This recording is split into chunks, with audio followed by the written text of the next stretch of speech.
Krishna, dear friends. Today, once again, I am with a special topic, the ever fresh love letter. You might be reacting like, oh, love letter. Most of you might have received it or written it to someone else.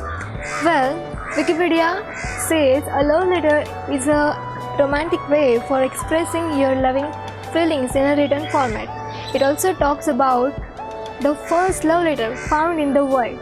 It was written to the most attractive personality, Sri Krishna, by a beautiful Vidarbha princess, Rukmini. The most interesting part is that she had never seen Krishna in her life. Then the question arises, how she developed the love for him? There was no Facebook, no WhatsApp. Then how? Actually, her father, King Bhishma, would invite so many sages, saints, and they would sing the glories of Krishna, his heroic activities, and so many qualities. Thus, simply by hearing, she developed the love for Krishna. She lost her heart and accepted him as her husband. Rukmini was aware that her brother Rukmi keenly wanted her to get married with Shishupal. Both Shishupal and Rukmi were envious of Krishna. Rukmini knew it. She became upset. But she was the daughter of king.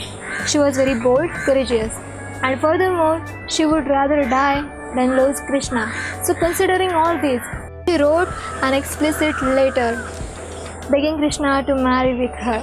She sent the message with a Brahmin messenger. When the Brahmin arrived in Dwarka, Krishna welcomed him with all appropriate rituals like washing his hands and feet. Then Krishna made him sit, then inquired about the purpose of his visit. Then Brahmana revealed the message. Began thus, O most beautiful person in the entire world, I have heard from people about your beauty, sweetness, high character, and noble nature. When a person hears about your qualities, these virtues enter the heart through our ears, and all our physical agitations are quieted. I know that to anyone who has eyes, the very sight of your charming form bestows all the four aims of life, namely Dharma, Artha, Kama, Moksha. A glimpse of you is sufficient to fulfill all our aspirations.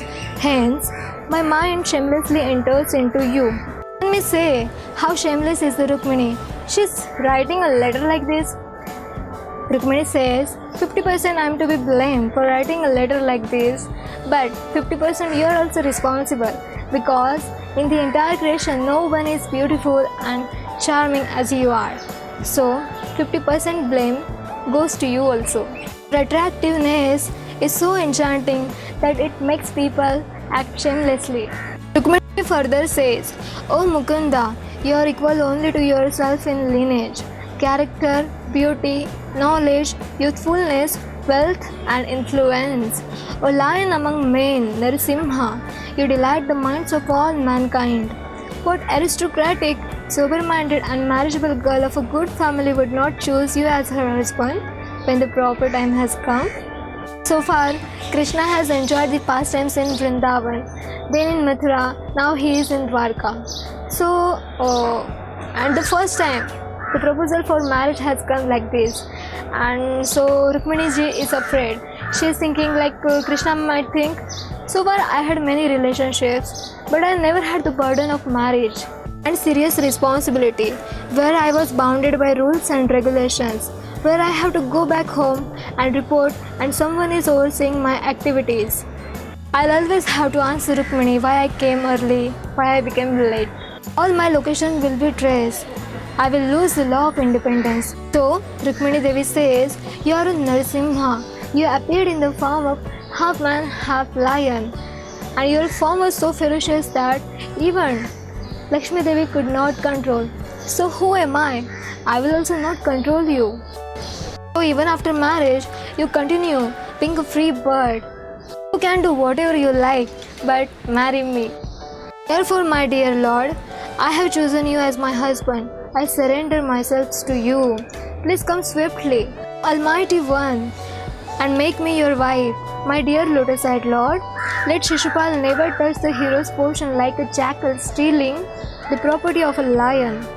If I have sufficiently worshipped the Supreme Personality of Godhead by pious works, sacrifices, charity, rituals, and vows, and also by worshipping the demigods, Brahmanas, and Gurus, then may Gadagraj come and take my hand, and not Damagosha's son or anyone else.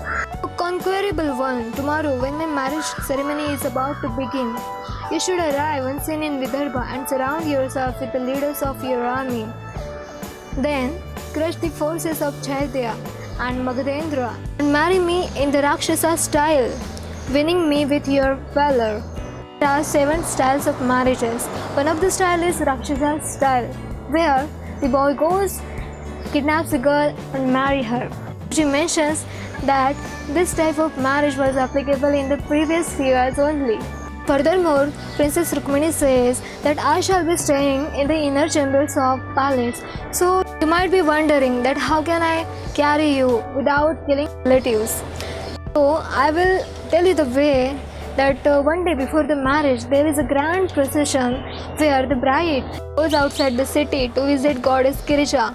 At the end, simple-hearted Rukmini Devi says, "Put aside one, great souls like Lord Shiva hanker to bathe in the dust of your lotus feet and thereby destroy their ignorance. If I cannot obtain your mercy, I shall simply give up my vital force, which will have become weak from the severe penances I will perform. Then, after hundreds of lifetimes of endeavors, I may obtain your mercy." Thus, the letter ends in 7 verses. What after that? See, Krishna is so blushing, saying the Prema Patra.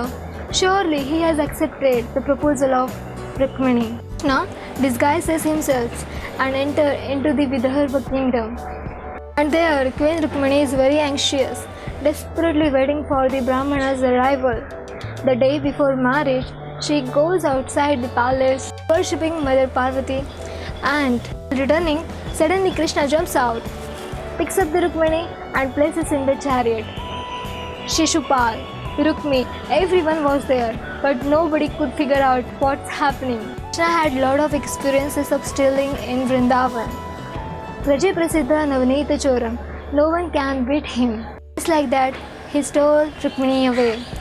Now the time comes when Krishna's Rath faces the army headed by Shishupal and Rukmi. Krishna gives the reins in the hand of Rukmini and Rukmini becomes fearful. Krishna says, "Oh beautiful light one, don't get afraid. The armies of Rukmi and Shishupal will be destroyed." By whom? Then Krishna points out the army and says, "Rukmini, your army. The army headed by Balram will destroy the armies of Rukmi." Acharyas say that just few minutes before Krishna has connected with Rukmini, and in just few minutes he has transferred all the rights to Rukmini. Krishna doesn't say that my army, but he says, "Rukmini, your army will destroy them." Like that, Krishna wants to give everything to whoever wants to connect with him. After defeating the opposite party, Krishna marries Rukmini in a very lavish way. I hope you like the video. For more such videos, please subscribe to the channel and share it with your friends. Thank you very much.